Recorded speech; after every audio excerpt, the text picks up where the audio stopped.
an evil emperor.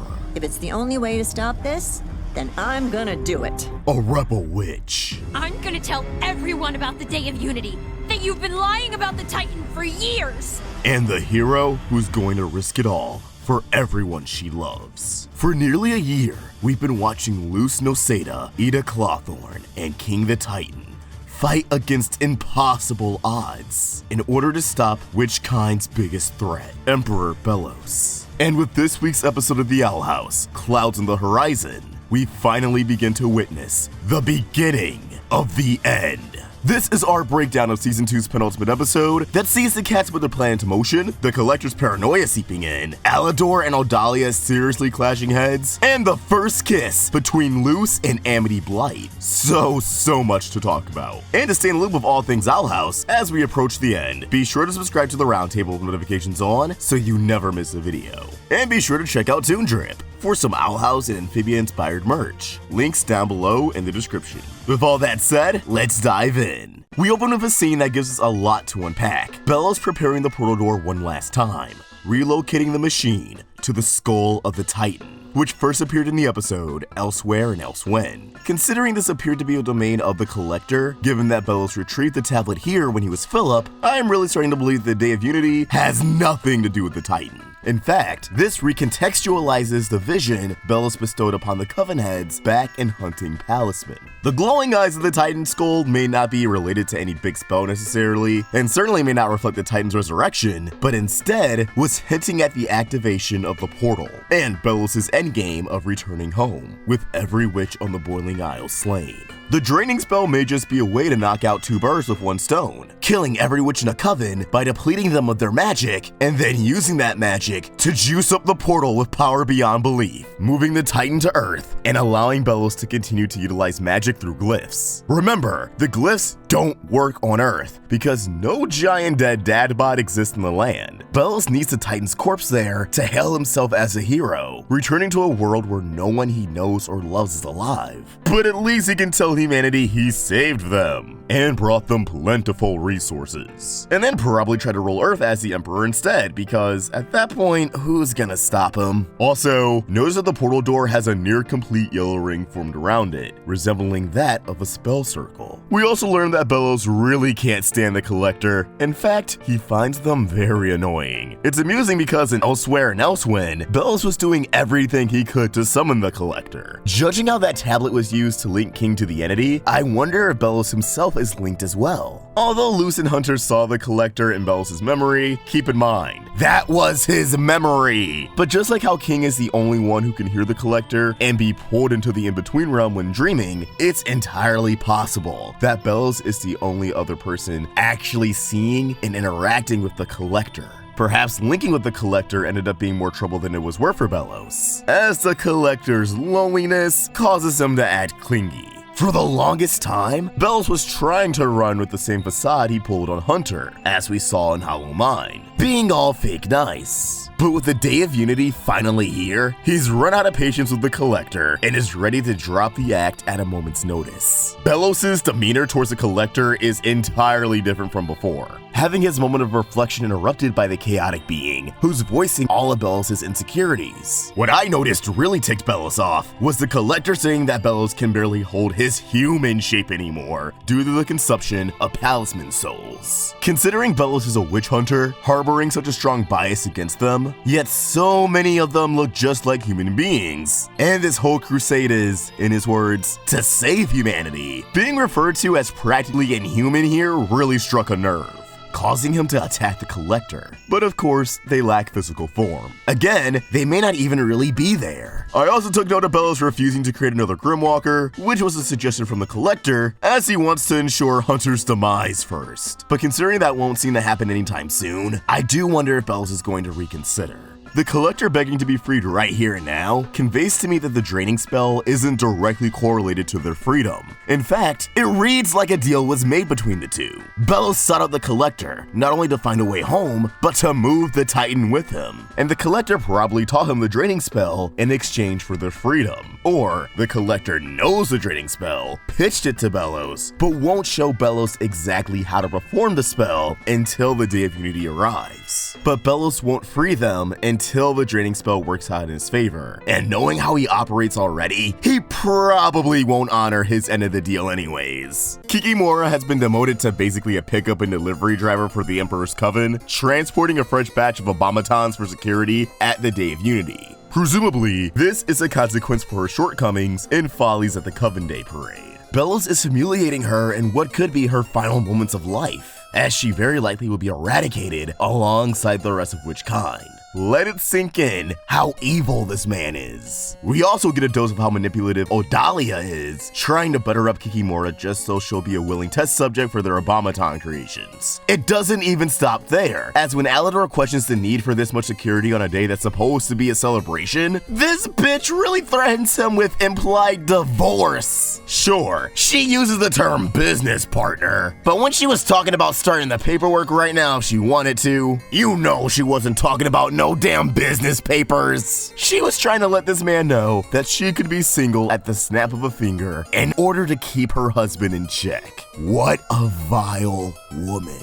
But I guess goofy behavior comes in threes. As a little cherry on top, Odalia busts Amity, Emra, and Etrix eavesdropping as they wanted to warn their mother about the draining spell, and she grounds Amity. You didn't even ask why they were around, you scumbag! Meanwhile, the cats go over the strategy for the Day of Unity, re-establishing that all 9 Coven heads are needed as vessels to channel the draining spell, and unfortunately, Belos has replacements for any of them should any funny business happen. Which makes me wonder who exactly these replacements are, and if the replacements could potentially be Grimwalkers as well. I doubt it, but also stranger things have happened. Because we're not exactly sure if Grimwalkers are incapable of channeling magic, as ultimately, Hunter himself doesn't know if he's a copy of a witch or a human. Definitely human, which may be why he can't perform magic in the first place, and it has nothing to do with him innately being a copy. Nevertheless, the cats plan to swap Raine with Eda, placing a sigil onto Eda in the process, meaning there's no going back, and she'd be unable to practice wild magic under any circumstance for the rest of her life. Something she discusses later with Raine. But because she's come to terms with her curse, which is something that's likely meant to be interpreted as a disability, she's at peace with the idea that said curse will always be a part of her, and thus she knows she can't perform magic again anyways. But it's due to Eda's curse and its ability to corrupt magic that as long as they're able to have Eda assume Raine's place, they can derail the draining spell as a whole and dethrone Emperor Belos. One detail I appreciate is how Lilith tries to offer herself as the cursed witch who will be responsible for corrupting the curse, but Eda quickly shuts it down. Despite her reasoning, I feel like the truth is that deep down, Eda just doesn't want anyone else to suffer anymore, including her sister. She'd rather take the hit entirely.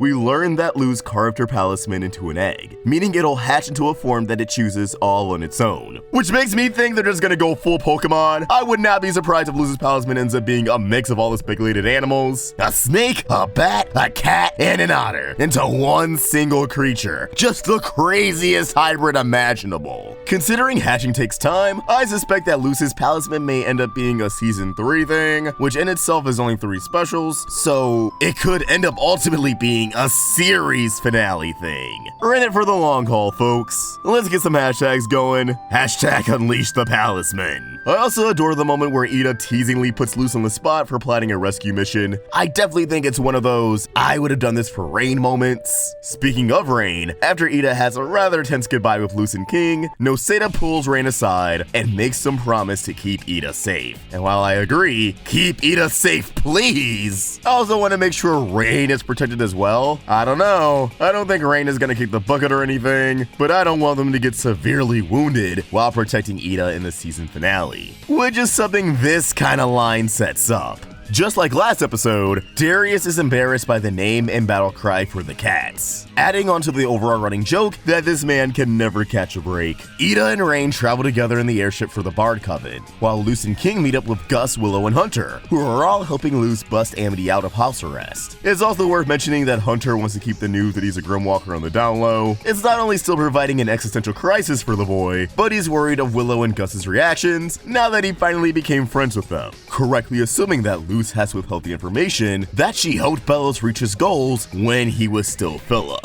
Honestly, I think they would just empathize with Luz and help her work through her feelings around the situation, given that both Gus and Willow have been used before, something we were just reminded of in Labyrinth Runners. So I'm really hoping that they don't drag out Luz holding in that information for too long, or have it result in a huge fallout or anything, but she may finally tell them once Belos has already done some very heinous things, changing their reaction. We get some beautiful animation as the gang arrives to Blight Manor, Huntlow giving us a sick takedown of an abomaton before the episode briefly taps into its inner Disney, having Luz sneak up on Amity's balcony. Amity is stressing over her broken Tamagotchi. Thanks, Odalia, you fucking prick. The fact her mom won't listen to her about the Day of Unity, and the general fear that the world as they know it is about to end. Commit what Emperor says about money always shouting the loudest to memory, because that's unfortunately an idea that's very true to life. But when Amity tries to imagine what Luz would say to her in this moment, not only is she able to comfort herself with the mere thought of Luz, but Luz herself chimes in and surprises Amity, promising her a mundane slice of life adventure when this is all over,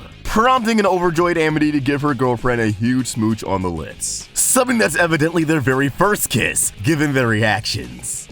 Young love. The reason why the animation popped off so hard for this grand moment in Disney history is because it was guest animated by Tom Barkle, who did animation on Rise of the Teenage Mutant Ninja Turtles and Monkey Kid, on top of doing guest animation for the Amphibia penultimate episode, All In. And assuming you're still fangirling from this kiss, how about we take a moment to cool down and roll out our second to last fan spotlight for the season. Hit it!